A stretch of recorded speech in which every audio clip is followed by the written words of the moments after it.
Previously on Genesis 7, Daunton grappled with the finer points of linguistics. You know, Triton and Titan sound a lot alike. And now, if we have to, the continuation.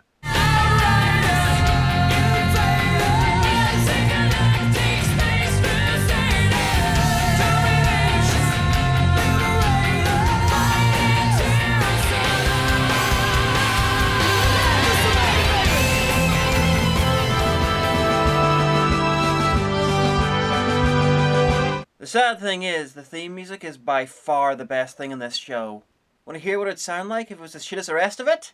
Of course you do!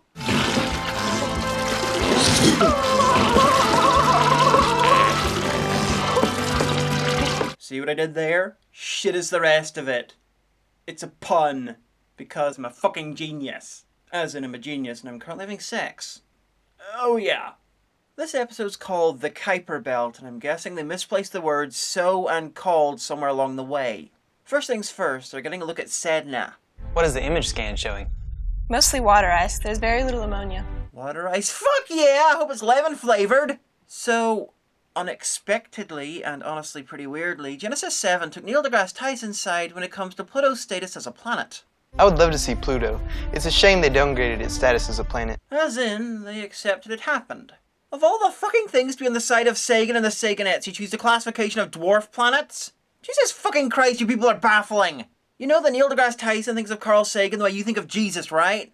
Wet dreams and all! It's a shame they downgraded its status as a planet. They downgraded it about 70 years before you were born, so it's good to know that even the science you believe in is woefully out of date! It was always my favorite when I recited the planets. And do I want to know why he's talking about Pluto like it's a fondly remembered ex-girlfriend? Silly question, no I don't. It was always my favorite when I recited the planets. So, even though this is called the Kuiper Belt, they're far more interested in Eris and its moon. Makes sense. To them. That's not even like obsessing over a single notch in a belt. That's like obsessing over a single notch on someone else's. Because, according to what I've read, Eris isn't even in the Kuiper Belt. Fuck it, I'll be nice and assume they heard it used to be called Xena and somehow thought it was Lucy Lawless.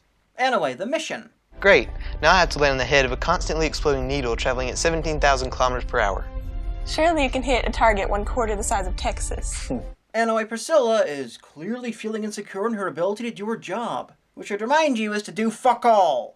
You're doing a great job, Priscilla. Everyone here is very proud of you. Thank you, Miss Jennings. I love how she's almost never referred to by her rank. It's like an obscure part of their religious beliefs. A cosmic lich rules all and women don't get spoken ranks.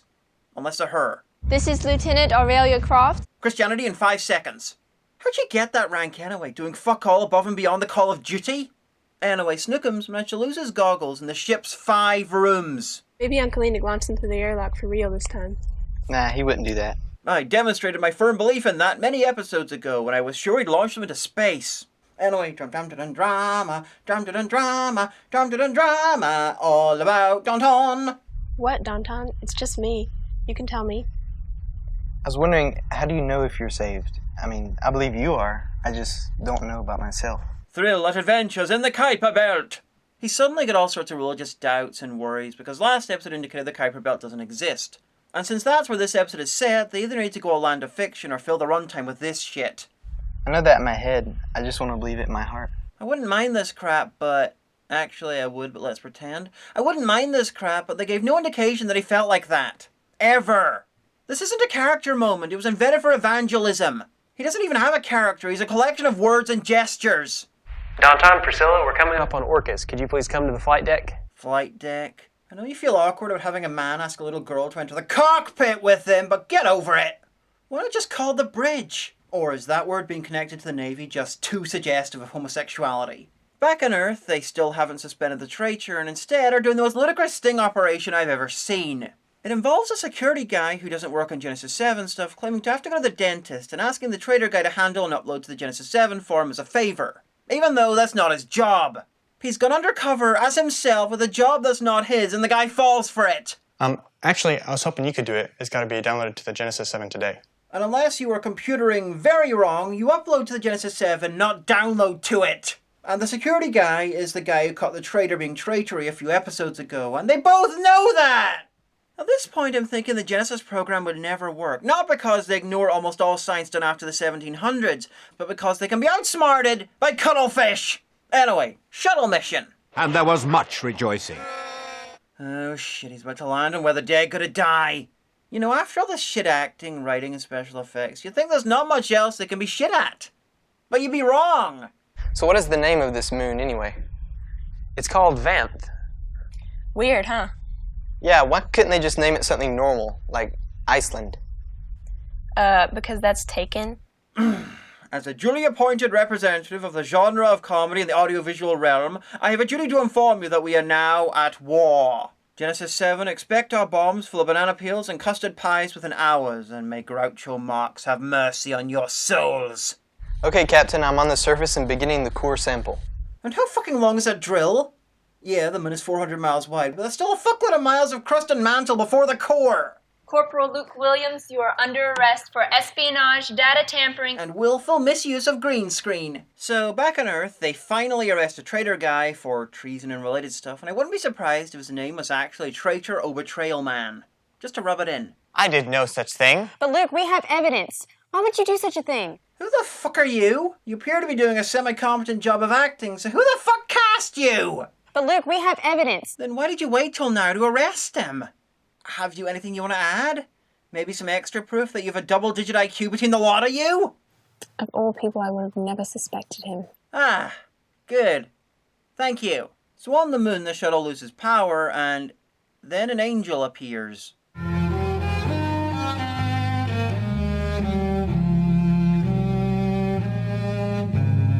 Okay, it might be Mr. Flare from Captain Disillusion. What was that? Probably some kind of lamp. And cut! If I need to go along with this idiocy, then I can only hope it was V'ger and you're all going to be catalogued to death. Painfully. I am glad that when they lost power, they were able to keep the pointless blinking lights going. That shit's important. Then this interpretation by religious ham radio enthusiasts in space.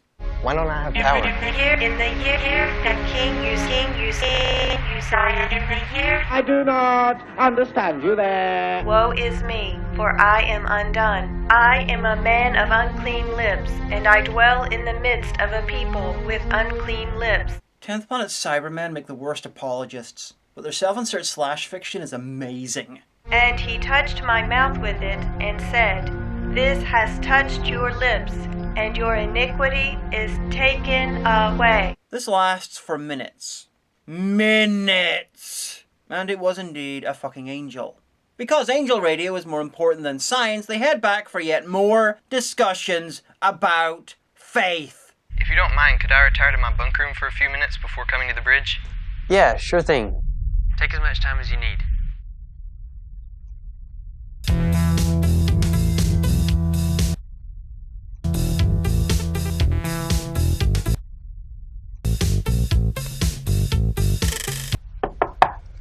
Hey, nephew. Mind if I join you? He's not done anything yet! Religion, Christianity, belief, faith, punishment, Christ, sin, saved! Dub-Tup gets his faith affirmed by seeing and hearing the angel, and the implication is that the audience should use this to get past their own doubts. But that's a bit shit in the same way that the Doubting Thomas story's a bit shit. You're supposed to take a third party's doubts getting assuaged as a reason to believe yourself, but you didn't get the evidence. All the story means is that God will show evidence to people who don't believe, but not to you. At best, it's a cheap psychological trick to get people to move beyond rational doubts and skepticism. At worst, it's God being a massive floppy cock, dripping with smegma. But not all examples of this are created equal, though. Doubting Thomas is definitely fictional, and many historians think the crew of Genesis 7 really existed. Well, I'll leave you alone for a while. Just come on back when you're ready. Oh shit, that's the same room as the captain's! I was just kidding about the incest jokes before, but now I'm not so sure. Sorry about that. Don't worry. I won't tell anyone. Keep looking through your image data. I would love to know what that light was. So far it's showing nothing. It's as if it never happened. It didn't. So Jennings calls from Earth, and the captain would never have guessed that the traitor is in fact the traitor. What? I would never have suspected him. I know, right? Fucking shocking. Because the tech in this future is so advanced and the people are so fucking stupid, I'm beginning to think this might be a Spock's brain type situation with Neil deGrasse Tyson's head powering the main central computer. But he's going to Admiral Croft for interrogation. Probably for the best. A stone cold stunner or 12 and he'll sing like an obviously treacherous bird. Wanna know how space justice works? If he is contrite and repentant, they will let him stay, though all of his clearances will be revoked. But if he refuses to confess and the court convicts him, he will be removed from Genesis Command. It's a fucking miracle that your organization is still standing, and yes, I said miracle! Fucking theistic fictional universes. Literally everything can be hand-waved away! After that, it's time to search for Voyager 2, which they locate in seconds. It's been drifting for over 100 years at this point, and they find it in seconds. I'm pretty sure it's already left the edge of our solar system in real life, and here they are, decades later, finding it on the very edge of the solar system because this is Genesis 7, and it's shit. And it's not even moving! Downtown, this is your last flight. Enjoy. Yeah, if you don't count the flight home, which will take months if you don't find a wormhole or something.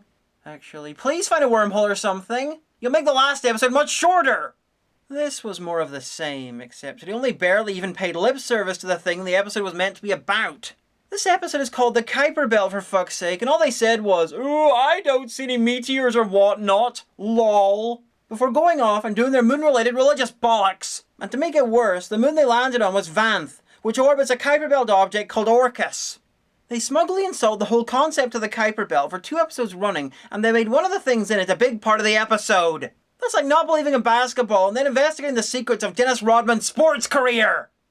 He clearly did something involving throwing balls into baskets for many years and was paid handsomely for it, but that is clearly not evidence for the existence of basketball. That would be mad. So, putting my Genesis 7 writer hat on, here's my theory. Netball is a game played by little girls in the United Kingdom and features baskets and balls. Dennis Rodman was known to cross-dress on occasion, so clearly, Dennis Rodman was the Queen. Only one more to go. That was Genesis 7, and I am so sorry.